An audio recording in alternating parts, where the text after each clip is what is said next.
రాష్ట్ర ప్రభుత్వం సంబరాలే కాదు గ్యారంటీ హామీలను అమలు చేయాలని, పత్తి పంటను షరతులు లేకుండా సీసీఐ కొనుగోలు చేయాలని, వరి ధాన్యం, మొక్కజొన్న, సోయా తదితర పంటలన్నింటినీ కొనుగోలు చేయాలని డిమాండ్ చేస్తూ సిపిఐ ఎంఎల్ మాస్ లైన్ ఆధ్వర్యంలో ఖమ్మం నగరంలో నిరసన ప్రదర్శన నిర్వహించారు.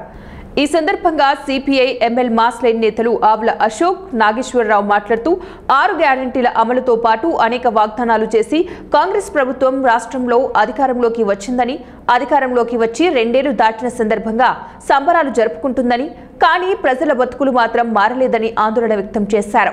ఇప్పటికైనా ప్రభుత్వ హామీలను వెంటనే అమలు చేయాలని, లేని ఎడల ఉద్యమాలను మరింత ఉధృతం చేస్తామని వారు హెచ్చరించారు. ఈ కార్యక్రమంలో మాస్ లైన్ నాయకులు సివై పుల్లయ్య, జి రామయ్య, శిరోమణి, ఆవుల వెంకటేశ్వర్లు, ఝాన్సీ, శోభ తదితరులు పాల్గొన్నారు.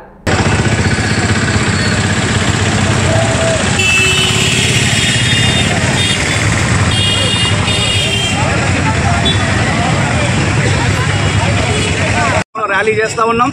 మరీ ముఖ్యంగా ఇలా రేవంత్ రెడ్డి ప్రభుత్వం వచ్చి 2 సంవత్సరాలు కావస్తా ఉంది. ఈ 6 పథకాలు హామీలు మేము అమలు చేస్తామని పెద్ద ఎత్తున ఎన్నికల ముందు చెప్పారు.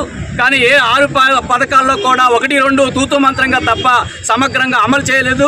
మేము అడుగుతా ఉన్నాం ముఖ్యమంత్రి గారిని, అయ్యా ముఖ్యమంత్రి గారు, మీరు ఎన్నికల ముందు ఎన్ని హామీలు ఇచ్చారు?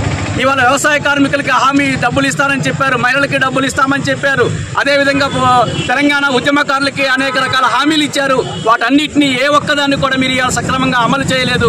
అదేవిధంగా 6 కాలం కష్టపడ్డ రైతాంగం ఇవాళ పంటలు పండిస్తే ఇవాళ పర్యావరణం సరిగా ఈనాడు ప్రభుత్వం చెప్తుంది రైతు పండించినటువంటి పత్తిని మొత్తం కూడా కొనుగోలు చేస్తామని చెప్పి సీసీఐల ద్వారా అని చెప్పి అంటుంది. కానీ ఇప్పటివరకు సీసీఐల కేంద్రాలు ఏర్పాటు చేయలేదు. పత్తిని సీసీఐల కేంద్రాలలో 1 ఏర్పాటు చేసినప్పటికీ దాన్ని కూడా 12% కన్నా ఎక్కువ వస్తుందని చెప్పి శ్యామశాతం పేరుతోనే దాన్ని రిజెక్ట్ చేసేటువంటి పరిస్థితి ఉంది. ఈనాడు రైతాంగాన్ని ఆదుకునే పరిస్థితి లేదు. అట్లనే మిగతా పంటలన్నీ కూడా, వరి కూడా చేతికి వస్తే దాన్ని బోనస్ ఇస్తామని చెప్పి ఈనాడు వరకు కూడా బోనస్ చెల్లించినటువంటి పరిస్థితి కనపడుతుంది. రైతులకు కాదు, నిరుద్యోగులకు కూడా అన్నారు, చదువుకున్న పిల్లలందరికీ కూడా ఉద్యోగాలు ఇస్తామని చెప్పి అన్నారు. ఈనాడు గత ప్రభుత్వం ఇచ్చినటువంటి ఉద్యోగాలకి వాళ్ళు జాయినింగ్ పత్రాలు ఇచ్చి